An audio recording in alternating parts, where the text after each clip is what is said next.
لله نحمده ونستعينه ونستغفره ونؤمن به ونتوكل عليه ونعوذ بالله من شرور أنفسنا ومن سيئات أعمالنا من يهده الله فلا مضل له ومن يضلل فلا هادي له ونشهد أن لا إله إلا الله وحده لا شريك له ونشهد أن سيدنا وحبيبنا ومولانا محمدا عبده ورسوله أما بعد فأعوذ بالله من الشيطان الرجيم بسم الله الرحمن الرحيم يا أيها الذين آمنوا توبوا إلى الله توبة نصوحا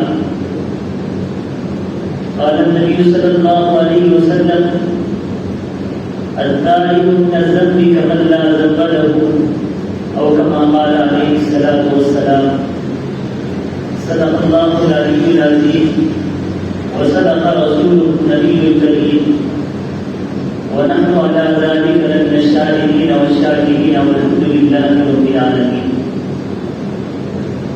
اللهم صل على سيدنا محمد وعلى آل سيدنا محمد وبارك وسلم اللهم صل على سيدنا محمد وعلى آل سيدنا محمد وبارك وسلم اللهم صل على سيدنا محمد وعلى آل سيدنا محمد وبارك وسلم محترم و معزز دوستوں اور بزرگوں، میں نے آپ کے سامنے قرآن مجید کی ایک آیت تلاوت کی اور اس کے بعد میں نے اللہ کے نبی صلی اللہ علیہ وسلم کی ایک مبارک حدیث پڑھی۔ اللہ کے نبی صلی اللہ علیہ وسلم فرماتے ہیں التائب من الذنب كمن لا ذنب له، گناہوں سے توبہ کرنے والا ایسا ہے گویا کہ گناہ کیا ہی نہیں، گناہوں سے توبہ کرنے والا ایسا ہے جیسا گناہ کیا ہی نہیں۔ قرآن میں اللہ تعالیٰ فرماتے ہیں لا تقنطوا من رحمة الله إن الله يغفر الذنوب جميعا إنه هو الغفور الرحيم۔ اے ایمان والوں، میری رحمت سے مایوس نہ ہونا، میری رحمت اتنی وسیع ہے، اتنی بڑی ہے، اگر میں چاہوں تو تمہارے تمام گناہوں کو معاف کر دوں۔ پھر فرماتے ہیں میں ہی سب سے زیادہ معاف کرنے والا ہوں، گناہوں کو بخشنے والا میں ہی ہوں۔ مایوسی انسان کو کفر کی طرف کھینچتی ہے۔ انبیاء علیہم الصلاۃ والسلام معصوم ہوتے ہیں، ان سے کوئی گناہ نہیں ہوتا، ان کے اندر خیر ہی خیر ہوتا ہے۔ اولیاء اکرام گناہوں سے محفوظ ہوتے ہیں، اللہ ان کی حفاظت فرماتے ہیں۔ اس کے بعد کوئی بھی انسان یہ دعویٰ نہیں کر سکتا کہ میں گناہوں سے پاک ہوں، کوئی بھی انسان یہ اعلان نہیں کر سکتا کہ میں گناہوں سے پاک و صاف ہوں۔ ہر انسان سے گناہ ہو جاتا ہے، نوجوان سے بھی گناہ ہوتے ہیں، بوڑھے آدمی سے بھی گناہ ہوتے ہیں، ہر ایک سے غلطی ہو جاتی ہے۔ اسی لیے اللہ تعالیٰ توبہ کا دروازہ اللہ کھول کے رکھے، جب تک مغرب سے سورج نہیں نکلے گا اس وقت تک دروازہ کھلا رہے گا۔ سورج جو ہے مشرق سے نکلتا ہے، مغرب میں ڈوبتا ہے، جب تک مغرب سے سورج نہیں نکلے گا اس وقت تک اللہ تعالیٰ اپنے بندوں کے گناہوں کو معاف فرماتے رہتے ہیں، اگرچہ کتنا بھی بڑا گنہگار کیوں نہ ہو جائے، شرابی کبابی کیوں نہ ہو جائے، زنا خور کیوں نہ ہو جائے، بے نمازی کیوں نہ ہو جائے، جب تک سورج مغرب سے نہیں نکلے گا اس وقت تک اللہ معاف فرماتی رہتی ہے۔ جب مغرب سے سورج نکل جائے گا توبہ کا دروازہ بند ہو جائے گا۔ کوئی انسان معافی مانگنا چاہے تو اللہ معاف نہیں فرمائیں گے، توبہ کرنا چاہے تو اللہ تعالیٰ اس کی توبہ اللہ قبول نہیں فرمائیں گے، ایمان لانا چاہے تو اللہ اس کے ایمان کو اللہ قبول نہیں فرمائیں گے۔ یہ گھڑی آنے سے پہلے ہم سب کو چاہیے کہ اللہ سے توبہ کریں۔ اسی لیے اللہ کے نبی صلی اللہ علیہ وسلم فرماتی ہیں التائب من الذنب کمن لا ذنب لہ، گناہوں سے توبہ کرنے والا ایسا ہے گویا کہ گناہ اس نے کیا ہی نہیں۔ اسی لیے فرماتی ہیں نماز کے بعد جو ہے 3 مرتبہ استغفر اللہ استغفر اللہ استغفر اللہ کہا کرو، کیونکہ جس کی وجہ سے جو نماز میں جو غلطیاں ہو چکی ہیں، قرآن پڑھنے میں جو غلطی ہو چکی ہے، رکوع کرنے میں جو غلطی ہو چکی ہے، سجدے میں جانے میں جو غلطی ہو چکی ہے، جو سنتیں چھوٹ چکی ہیں، جو آداب چھوٹ چکے ہیں، اللہ تعالیٰ اس سب کو اللہ معاف فرما دیتے ہیں۔ نماز میں تشہد کی حالت میں بندہ اللہ کے سامنے 2 جانب بیٹھ کر اللہ سے کہتا ہے اللہم انی ظلمت نفسی ظلما کثیرا ولا یغفر الذنوب الا انت فاغفر لی مغفرۃ من عندک وارحمنی انک انت الغفور الرحیم۔ اللہم انی ظلمت نفسی ظلما کثیرا، اللہ میں نے اپنے اوپر بہت زیادہ ظلم کیا، تیری نافرمانی میں تو بہت زیادہ کر لی ہے، سوتا ہوں تو تیری نافرمانی کرتا ہوں، جب اٹھتا ہوں تو تیری نافرمانی کرتا ہوں، جب گھر میں جاتا ہوں تو اس وقت بھی تیری نافرمانی کرتا ہوں، گھر سے جب باہر نکلتا ہوں تو تیری نافرمانی کرتا ہوں۔ اللہم انی ظلمت نفسی ظلما کثیرا، اللہ میں نے اپنے اوپر بہت زیادہ ظلم کر لیا۔ ولا یغفر الذنوب الا انت، اللہ تیرے سوا کوئی معاف کرنے والا نہیں ہے، تیرے سوا کوئی معبود نہیں ہے، تو ہی وہ ذات ہے، ایک ذات ہے جو ہمارے گناہوں کو معاف کر سکتا ہے۔ فاغفر لی مغفرۃ من عندک وارحمنی انک انت الغفور الرحیم، اللہ تو ہماری مغفرت فرما، اللہ تو ہی ہم پر رحم فرمانے والا ہے، اللہ تو ہی سب سے زیادہ غفور الرحیم ہے، تیرے سوا کوئی معاف کرنے والا نہیں ہے۔ بندہ نماز میں بیٹھ کے اللہ سے معافی چاہتا ہے، جب اللہ سے معافی چاہتا ہے دونوں سلام پھیرتا ہے، اللہ اس کی مغفرت فرما دیتی ہے۔ جب آدم علیہ السلام سے جب بھول ہو گئی تو آدم علیہ السلام 300 سال اللہ کے سامنے روتے رہے، کہتے رہے ربنا ظلمنا انفسنا وان لم تغفر لنا وترحمنا لنکونن من الخاسرین، اللہ میں نے اپنے اوپر ظلم کیا، آپ نے جس چیز سے منع فرمایا تھا میں نے اس کو استعمال کر لیا، جس کی وجہ سے آپ نے مجھے جنت سے نکال کر دنیا میں بھیج دیا، وترحمنا لنکونن من الخاسرین، اللہ مجھ پر رحم فرما، میں ہی خطا کار ہوں، میں ہی خسارے میں ہوں، میری ہی طرف سے غلطی ہو چکی ہے۔ 300 سال تک وہ اللہ کے سامنے روتے رہے۔ حدیث پاک میں آتا ہے جب سے دنیا بنی ہے اس وقت سے لے کر قیامت تک کے لوگوں کا پانی ایک جگہ جمع کر دیا جائے، اور حضرت آدم علیہ السلام کی آنکھوں کا آنسو جو ایک جگہ جمع کر دیا جائے تو آدم علیہ السلام سے کی آنکھوں سے جو پانی نکلا ہے وہ سب سے زیادہ ہو جائے گا۔ انہوں نے اللہ کے سامنے اتنا رویا۔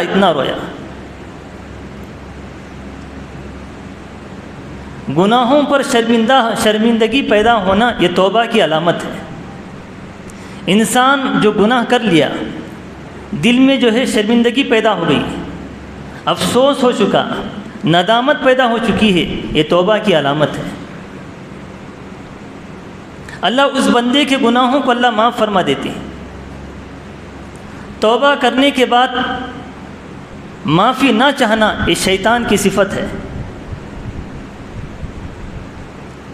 جب اللہ نے تمام فرشتوں سے فرمایا کہ آدم علیہ السلام کے سامنے سجدہ کرو، الا ابلیس، شیطان نے سجدہ نہیں کیا، ابا واستکبر وکان من الکافرین، شیطان نے انکار کیا اور تکبر کیا اور کافروں میں سے ہو گیا۔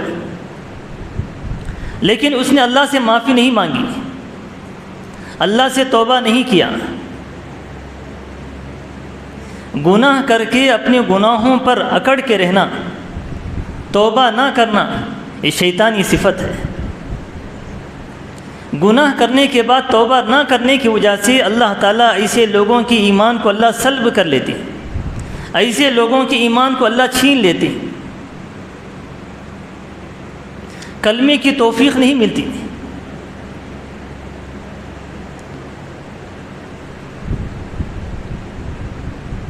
میں ایک مرتبہ جو اننت پور کے قریب میں ایک کلور ایک گاؤں ہے، اس سے پہلے بھی آپ کو ایک مرتبہ سنایا تھا، ایک آدمی کے انتقال کا وقت قریب تھا، ان کے بیٹے میرے پاس آئے، مجھے لے کے گئے کہ ہمارے ابا سکرات کے عالم میں ہی، ان کو کلمہ پڑھائیے۔ میں دھرماورم سے نکلا، وہاں پہنچا تو گورنمنٹ نوکری کرنے والے تھے، تقریباً 1,00,000 روپے کی تنخواہ تھی۔ جب ان کے اوپر سکرات کا عالم شروع ہو گیا تو پیٹ جو ہے مٹکے کی طرح ہو گیا، گھڑے کی طرح ان کا پیٹ ہو گیا، پیشاب جو ہے کانوں سے آنا شروع ہو گیا، کانوں سے پیشاب آنا شروع ہو گیا، ناک سے پیشاب آنا شروع ہو گیا۔ یاسین جو ہے ان کے سامنے پڑھ رہا ہوں لیکن ان کے اوپر کوئی اثر نہیں کر رہا ہے، کلمہ پڑھا رہا ہوں لیکن ان کی زبان پہ تالا لگا ہوا ہے، زبان سے کلمہ نکلتا نہیں ہے۔ کئی مرتبہ کلمہ پڑھتا رہا ان کے سامنے بیٹھ کے سورہ یاسین پڑھتا رہا، لیکن ان کے اوپر کوئی اثر نہیں پڑا، کلمے کی توفیق نہیں ملی۔ اسی حالت میں وہ دنیا سے رخصت ہو گئے۔ یہ گناہوں کی نحوست ہوتی ہے۔ جب انسان پوری زندگی گناہوں میں مبتلا ہو جاتا ہے تو اللہ اس کو جو ہے کلمے کی توفیق چھین لیتی۔ کلمہ زبان سے نکلتا نہیں ہے، پڑھنا چاہتا ہے لیکن زبان پہ تالا لگ جاتا ہے۔ اللہ کے نبی صلی اللہ علیہ وسلم فرماتے ہیں سکرات کے عالم میں ہو اس وقت سورہ یاسین پڑھو تو سکرات کی تکلیف ختم ہو جاتی ہے، لیکن وہ ایسا گنہگار تھا، کئی مرتبہ یاسین پڑھا گیا لیکن اس کے اوپر کوئی اثر نہیں پڑا۔ یہ گناہوں کی نحوستیں ہوتی ہیں۔ اسی لیے فرماتے ہیں گناہوں کی پوری زندگی کے گناہوں کا اثر مرنے کی حالت میں شروع ہوتا ہے۔ اگر اس نے پوری زندگی اللہ کی عبادت کی تو مرنے کی حالت میں اسے کلمہ نصیب ہوتا ہے۔ اگر اس نے پوری زندگی گناہوں میں گزاری ہو، مرنے کی حالت میں جو ہے کفر کی حالت میں مرتا ہے۔ ابھی چند دن پہلے، سمجھو کہ 10 دن پہلے، ایک ہمارے ایک ساتھی ہیں بنگلور میں رہتے ہیں، وہ کہنے لگے کہ ہمارے ابا ایک مسجد کے مؤذن تھے۔ وہ کہنے لگے ہمارے ابا ایک مسجد کے مؤذن تھے۔ جب ان کی مرنے کی جب حالت ہوئی تو سامنے جو ہے غور سے دیکھا، سامنے والے کو سلام کیا، مصافحہ کیا، دنیا سے رخصت ہو گئی۔ سامنے والا کون تھا؟ نہ انسان تھا نہ جن تھا، بلکہ ملک الموت تھے، جو روح قبض کرنے والا فرشتہ تھا۔ جیسا فرشتہ سامنے آیا تو انہوں نے سلام کیا، مصافحہ کیا، دنیا سے رخصت ہو گئی۔ انہوں نے جو ہے اللہ کی عبادت کی، ایک مسجد کے مؤذن تھے، روزانہ لوگوں کو اللہ کی طرف بلاتے تھے۔ نہ انہوں نے نیند کو دیکھا، نہ سردی کو دیکھا، نہ گرمی کو دیکھا۔ ان کے دل میں یہی تڑپ تھی کہ میں لوگوں کو اللہ کی طرف بلاؤں۔ جب مرنے کی جب حالت پیش آ گئی تو اس وقت جو ہے انہوں نے ملک الموت کو سلام بھی کیا، ان سے مصافحہ بھی کیا، دنیا سے رخصت ہو گئی۔ جب انسان نیک اعمال کرے گا تو اللہ تعالیٰ اس کو اچھی موت نصیب فرماتی ہے۔ جب انسان جب گناہ کرتا ہے تو اس کو بری موت نصیب ہوتی ہے۔ اس لیے فرماتی ہیں خاتمے کا اعتبار ہوتا ہے۔ پوری زندگی کا خلاصہ اللہ تعالیٰ سکرات کے عالم میں اللہ بتا دیتے ہیں کہ انہوں نے پوری زندگی گناہ میں گزاری ہے یا نیک اعمال میں گزاری ہے۔ ہم گھروں میں بیٹھ کر چھپ کر جو گناہ کرتے ہیں اللہ دیکھتے ہیں۔ جب مرنے کی جب حالت شروع ہوتی ہے تو اس کے اثرات وہاں جو ہے پڑنا شروع ہوتے ہیں۔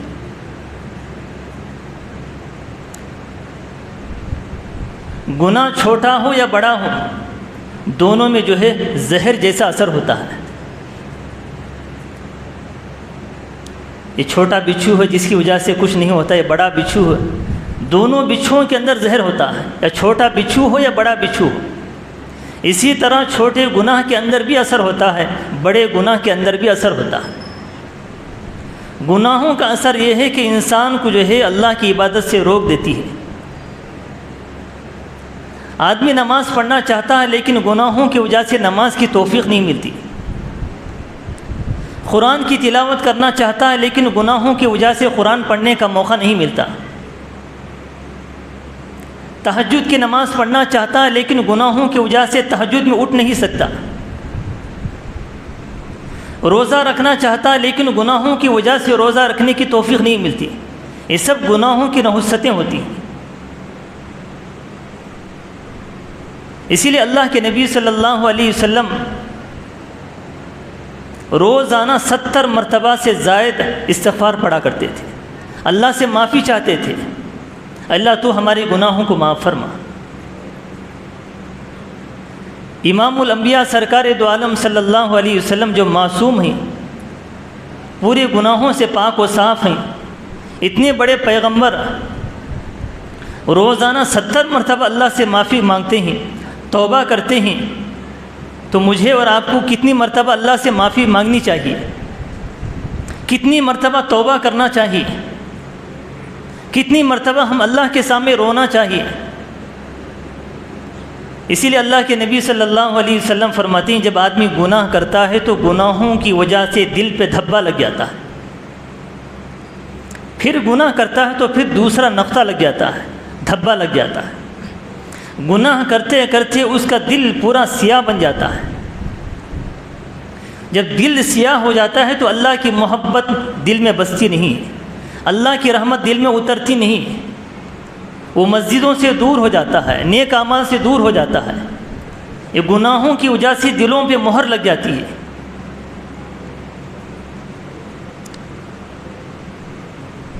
ہمیں چاہیے کہ روزانہ اللہ سے توبہ استغفار کرے۔ اللہ کے نبی صلی اللہ علیہ وسلم فرماتے ہیں جو انسان اللہ کے سامنے کثرت سے استغفار پڑھے گا، استغفر اللہ ربی من کل ذنب واتوب الیہ، کثرت سے استغفار کرے گا، اللہ تعالیٰ اس کی تنگ دستی سے اللہ بچا لیتے ہیں، روزی کی تنگی سے اللہ بچا لیتے ہیں۔ یہ روزی کی تنگی ہمارے گناہوں کی وجہ سے آتی ہے، گھر کے اندر جو بے برکتی ہے یہ ہمارے گناہوں کی وجہ سے آتی ہے، ہمارے جو بچے نافرمان ہوتے ہیں وہ ہمارے گناہوں کی وجہ سے ہوتے ہیں، یہ دنیا میں جو مصیبتیں آتی ہیں، آفتیں آتی ہیں، یہ ہمارے گناہوں کی وجہ سے آتی ہیں۔ ایک ایک گھر میں 4 آدمی بے نمازی ہو تو اس گھر میں برکتیں کہاں سے آئیں گی؟ فجر کی نماز میں مسجدیں خالی رہتی ہیں، سب کے سب آرام کرنے میں لگ جاتے ہیں، تو اللہ کی رحمتیں کیسے آتی ہیں؟ پہلی صف میں چند آدمی رہتے ہیں فجر کی نماز میں، بقیہ لوگ کہاں چلے جاتے ہیں؟ سو جاتے ہیں اپنے گھروں میں، تو اللہ کی رحمتیں کیسے آئیں گی؟ اللہ کی مددیں کیسے آئیں گی؟ جب دنیا میں جب اللہ کی نافرمانی عام ہو جاتی ہے تو اللہ تعالیٰ ظالم بادشاہ کو اللہ مسلط کر دیتے ہیں، شریر لوگوں کو اللہ تعالیٰ مسلط کر دیتے ہیں، ظالم حکمرانوں کو اللہ تعالیٰ مسلط کر دیتے ہیں۔ یہ سب ہمارے گناہوں کی وجہ سے ہوتا ہے۔ چیخنے چلانے سے کچھ نہیں ہوتا۔ جب تک پورے اللہ کے بندے جب تک اللہ سے معافی نہیں مانگتے اس وقت تک جو ہے وہ مصیبت ٹلتی نہیں۔ مصیبتیں جو ہے توبہ سے ٹلتی ہیں۔ یہ مصیبتیں جو آفتیں آتی ہیں یہ ہمارے گناہوں کی نحوست کی بنیاد پر ہوتی ہیں۔ اگر مصیبتوں کو دور کرنا چاہتے ہو تو اللہ سے توبہ کریں۔ ایک اللہ والے جو ہے گھوڑے پر بیٹھ کر سوار ہو کے جا رہے تھے، گھوڑا جو ہے کچھ شرارت کرنے لگا، کچھ شرارتیں کرنے لگا، تو وہ سمجھ گئے کہ میں نے اللہ کی نافرمانی کی ہے۔ گھوڑے سے اترے، 2 رکعت صلاۃ التوبہ پڑھا، اللہ مجھ سے کچھ گناہ ہو چکا ہے، اس گناہوں کی وجہ سے اس میرے گھوڑے کے اوپر اثر پڑ رہا ہے۔ انہوں نے 2 رکعت نماز پڑھی، اللہ سے معافی مانگی، پھر گھوڑے پہ سوار ہو گئے تو گھوڑا جو ہے شرارت کرنا بند کر دیا۔ جب باپ جو ہے گناہ کرتا ہے تو باپ کے گناہوں کی نحوست بچوں کے اوپر جاتی ہے۔ جب ماں گناہ کرتی ہے تو ماں کے گناہوں کی نحوست بچوں کے اوپر آتی ہے۔ بچے نافرمان ہوتے ہیں، ماں باپ روتے ہیں۔ یہ غلطی بچوں کی نہیں بلکہ ماں باپ کی ہوتی ہے۔ گھر کے اندر 4-5 آدمی بے نمازی ہو تو کہاں سے برکتیں آئیں گی؟ کہاں سے رحمتیں آئیں گی؟ کہاں سے ان کو اللہ کے سامنے رونے کی توفیق ملے گی؟ تمام گناہوں کو چھوڑنے کی نیت کر کے توبہ کرنا چاہیے۔ جب تک انسان توبہ نہیں کرے گا اللہ کی رحمتیں نہیں اتریں گی، بارشیں بے وقت پڑیں گی، برکتیں اللہ تعالیٰ اٹھا لیتی ہیں گناہوں کی وجہ سے۔ اسی لیے اللہ تعالیٰ، اللہ کے نبی صلی اللہ علیہ وسلم فرماتی ہیں التائب من الذنب کمن لا ذنب لہ، اے لوگوں تم اللہ سے توبہ کرو، اللہ سے معافی چاہو۔ اللہ تعالیٰ اس بندے سے اللہ خوش ہوتے ہیں جو بندہ اللہ سے معافی مانگتا ہے۔ اگر کسی کا بچہ کئی سال دور چلا جائے، گم ہو جائے، کئی سالوں کے بعد وہ بچہ مل جائے تو ماں جس طرح خوش ہوتی ہے، اسی طرح توبہ کرنے والوں سے اللہ خوش ہوتے ہیں۔ اسی طرح اللہ تعالیٰ توبہ کرنے والوں سے خوش ہوتے ہیں۔ جس طرح ماں اپنے بیٹے کو کئی سال دور ہونے کے بعد جب اچانک مل جاتا ہے، ماں خوش ہو جاتی ہے بچے کو دیکھ کر، اسی طرح اللہ تعالیٰ توبہ کرنے والوں سے بے انتہا خوش ہو جاتی ہے۔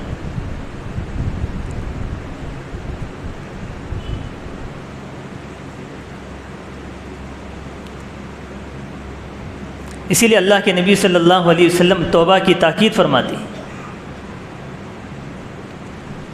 کسی کا دکان ہو، کسی کا مکان ہو، اگر جل جاتا ہے لوگ اس کو جو ہے پانی ڈال کے بجھاتے ہیں۔ ہم اپنے گناہوں کی وجہ سے اپنے بدن کو جلا رہے ہیں، جہنم کی آگ کو جلا رہے ہیں۔ اس کو دنیا کے پانی کی ضرورت نہیں ہے، پڑوس کے پانی کی ضرورت نہیں ہے۔ جو آنکھوں سے جو پانی نکلتا ہے اس پانی کی برکت سے وہ گناہوں کی جو نحوست ہوتی ہے، گناہوں کی جو آگ ہوتی ہے وہ بجھ جاتی ہے۔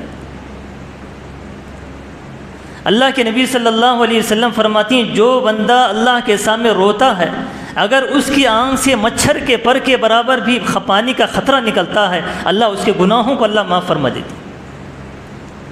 اللہ کے سامنے گناہوں کو تذکرہ کر کے رونے والے کو اللہ تعالیٰ جہنم سے ایسے بچا لیتے ہیں جس طرح گائیں کے تھنوں سے دودھ نکلنے کے بعد وہ دودھ جو ہے تھنوں میں جا نہیں سکتا، اسی طرح اللہ کے سامنے رونے والا جہنم میں جا نہیں سکتا۔ تھنوں سے دودھ نکل گیا پھر دوبارہ ڈالنا چاہے تو جا نہیں سکتا۔ اسی طرح جو بندہ اللہ کے سامنے روتا ہے اللہ تعالیٰ اس کو جو ہے جہنم سے ایسے بچا لیتے ہیں، وہ گویا کہ جہنم میں جا ہی نہیں سکتا جس طرح دودھ تھنوں میں جا نہیں سکتا۔ توبہ کرنے والوں کے لیے اللہ کی طرف سے کیا کیا انعامات ہیں۔ ہمیں چاہیے کہ اللہ کے سامنے خوب گڑ گڑائے، اللہ سے روئے، اللہ کے سامنے روئے۔ جس طرح بچہ ماں کے سامنے روتا ہے، ماں کے دل کے اندر رحم پیدا ہو جاتا ہے، اسی طرح اللہ کے سامنے روئے تو اللہ تعالیٰ اس کی مغفرت فرما دیتے ہیں۔ توبہ کرنا تمام نبیوں کی سنت ہے، توبہ کرنا تمام نبیوں کی سنت ہے۔ امام بخاری رحمۃ اللہ علیہ، جو بخاری شریف پڑھائی جاتی ہے مدرسوں کے اندر، قرآن کے بعد کسی حدیث کا مقام ہے تو بخاری شریف کا ہے۔ یہ حدیث کی کتابوں میں سب سے بڑی کتاب ہے۔ جب تک آدمی اس کو نہیں پڑھے گا اس وقت تک وہ عالم بن ہی نہیں سکتا۔ اصح الکتب بعد کتاب اللہ، قرآن مجید کے بعد سب سے بہترین کتاب جو ہے بخاری شریف ہے۔ بخاری شریف کو لکھنے والے جو اللہ کے بندے تھے، محدث تھے، جو اللہ والے تھے، جب ان کا انتقال ہو گیا، جب ان کی خبر کو کھودا گیا تو خبر میں سے خوشبو آنا شروع ہو گئی، جنت کی خوشبو آنا شروع ہو گئی۔ حالانکہ وہ بھی انسان ہی، ہم بھی انسان ہیں، لیکن فرق یہ ہے کہ انہوں نے نیک اعمال کیا، ہم نے برے اعمال کیے۔ جب انسان نیکی کرتا ہے تو اس کا خبر جو ہے بتا دیتی ہے آنے والا مومن ہے، آنے والا نیک انسان ہے، آنے والا جنتی آدمی ہے، آنے والا اللہ کا دوست ہے، آنے والا نبی کا دوست ہے۔ یہ خبریں بتاتی ہیں، آنے والے کی خبر بتاتی ہیں۔ جب برا آدمی آتا ہے تو اٹھانے والوں کو مصیبت محسوس ہوتی ہے، دنیا میں ایک بوجھ ہوتا ہے، یہ گناہوں کی وجہ سے ہوتا ہے۔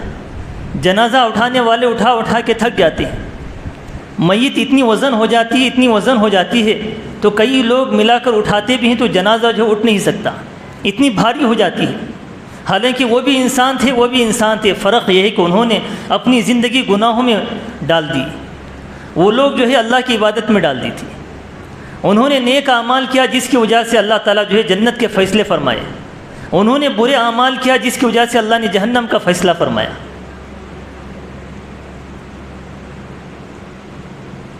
میں ایک مرتبہ کسی گاؤں میں جو ہے خبر کھودنے والے سے پوچھا کہ کتنے سال سے تم قبرستان میں کام کر رہے ہو؟ اس نے کہا کہ میں 30 سال سے جو ہے قبرستان میں کام کر رہا ہوں۔ میں نے پوچھا اس کی کچھ حالات بتائیے۔ وہ آدمی ایک ہی بات کہنے لگا، حضرت جب نیک آدمی آتا ہے تو جب میں خبر کھودتا ہوں تو سخت زمین بھی نرم ہو جاتی ہے، میں سمجھ جاتا ہوں آنے والا نیک آدمی ہے۔ جب برا آدمی جب مر جاتا ہے، جب اس کی خبر کھودتا ہوں تو نرم زمین بھی سخت ہو جاتی ہے، میں سمجھ جاتا ہوں آنے والا برا آدمی ہے۔ خبر کھودنے والا سمجھ رہا ہے کہ آنے والا نیک کون ہے، آنے والا برا کون ہے۔ یہ ہمارے گناہوں کی نحوستیں ہوتی ہیں، خبریں بتاتی ہیں آنے والا نیک کون ہے اور برا کون ہے، خبریں بتا رہی ہیں، خبر کھودنے والا بتا رہا ہے۔ اسی لیے ہمیں چاہیے کہ اللہ سے توبہ استغفار کرے۔ اللہ تعالیٰ کو وہ بندہ پسند ہے جو اللہ سے معافی چاہتا ہے، اللہ سے معافی چاہتا ہے۔ اس لیے ہمارے اللہ والے فرماتے ہیں صبح میں فجر کی نماز کے بعد 100 مرتبہ استغفار پڑھو، یہ شام ہو جاتی ہے عشاء کی نماز کے بعد 100 مرتبہ استغفار کرو، اللہ تعالیٰ اس بندے کے پورے گناہوں کو اللہ معاف فرما دیتی ہے۔ استغفر اللہ ربی من کل ذنب واتوب الیہ، سونے سے پہلے 2 رکعت صلاۃ التوبہ پڑھو، اللہ تعالیٰ اس کے پورے گناہوں کو اللہ معاف فرما دیتی ہے۔ اور ہفتے میں 1 مرتبہ صلاۃ التسبیح پڑھو، اللہ اس کے گناہوں کو ایسے معاف فرما دیتی ہیں گویا کہ اس کی ماں نے اس کو ابھی جنا ہے۔ یہ سب اعمال جو ہے ہم کرنے کے ہیں۔ روزانہ صلاۃ التوبہ پڑھے، ہفتے میں 1 مرتبہ، جمعہ کے دن تھوڑا جلدی آ جائے، آدھا گھنٹہ پہلے آ جائے تاکہ ہم صلاۃ التسبیح پڑھ سکیں۔ ہم ہفتے میں 1 مرتبہ صلاۃ التسبیح پڑھیں گے تو گناہوں سے پاک و صاف ہو کر اللہ کے دربار میں حاضر ہوں گے۔ ہمارے نام اعمال میں کوئی گناہ نہیں ہوگا، نہ چھوٹا گناہ ہوگا نہ بڑا گناہ ہوگا۔